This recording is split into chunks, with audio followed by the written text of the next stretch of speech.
পারমাণবিক কর্মসূচি নিয়ে ইরানকে আবারও হামলার হুমকি দিয়েছেন যুক্তরাষ্ট্রের প্রেসিডেন্ট ডোনাল্ড ট্রাম্প। তিনি ইরানের পারমাণবিক সম্ভাবনাকে এত দ্রুত মুছে ফেলার হুমকি দিয়েছেন যে কেউ আঙ্গুল তোলার আগে সেটা নিশ্চিহ্ন হয়ে যাবে। গতকাল সোমবার স্কটল্যান্ডে এক সংবাদ সম্মেলনে এই হুমকি দেন ট্রাম্প। সম্প্রতি তেহরান বলেছে তারা বেসামরিক উদ্দেশ্যে পারমাণবিক সমৃদ্ধকরণ কার্যক্রম চালিয়ে যাবে।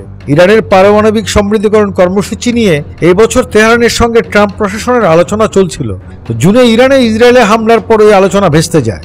এই প্রসঙ্গে স্কটল্যান্ডে গতকাল সংবাদ সম্মেলনে ট্রাম্প বলেন, ইরান খুব খারাপ সংকেত দিচ্ছে, খুবই বাজে বার্তা পাঠাচ্ছে। ট্রাম্পের সঙ্গে সংবাদ সম্মেলনে যুক্তরাজ্যের প্রধানমন্ত্রী কিয়ার স্টারমার উপস্থিত ছিলেন। ট্রাম্প আরো বলেন, ইরানের এটা করা উচিত নয়। আমরা তাদের পারমাণবিক সম্ভাবনাকে নিশ্চিহ্ন করে দিয়েছি। তারা আবার এটা শুরু করতে পারে। যদি তারা করে, আপনি আঙ্গুল তোলার আগেই আমরা সেটা নিশ্চিহ্ন করে দিব। আমরা এটা আনন্দের সঙ্গেই করব, খোলাখুলিভাবে ও নির্দ্বিধায়।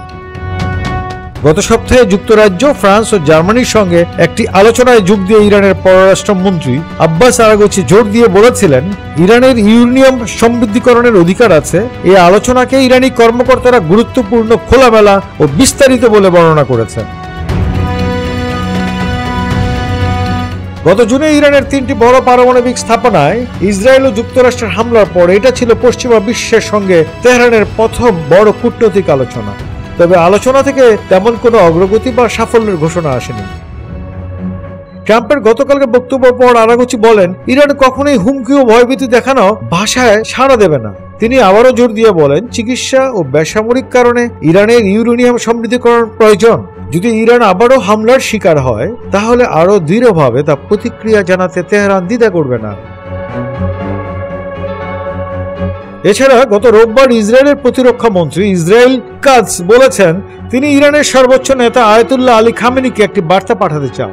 তার বরাত দিয়ে ইসরায়েলের একটি পত্রিকায় বলা হয়, আমি এখান থেকে স্বৈরশাসক খামেনিকে স্পষ্ট করে একটি বার্তা দিতে চাই, আপনি যদি ইসরায়েলকে হুমকি দেওয়া অব্যাহত রাখেন, আমাদের লম্বা হাত আরো শক্তিশালী হয়ে আবারও তেহরান অবধি পৌঁছে যাবে। এবার ব্যক্তিগতভাবে আপনার কাছেও পৌঁছে যাবে।